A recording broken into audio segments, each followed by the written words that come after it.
Yo, good morning par. Sino nakakaalala sa breeder ko na to?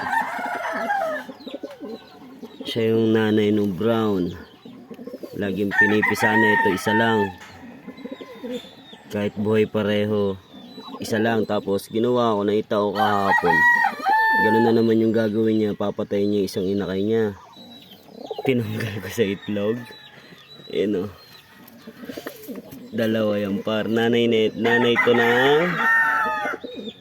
ano to, nanay to ng brown. Yung pares na ito nasa labas sa pinakawalan ko. Sana mabuhay pareho to par. Ito yung tinanggal ko sa itlog na dapat papatay niya. Ito yung nauna. Ito yung pangalawa. Ito yung nanay oh.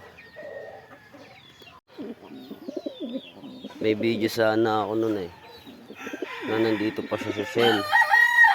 Hindi pala pwede kay TikTok yun. May dugo-dugo pa. Keep safe always par.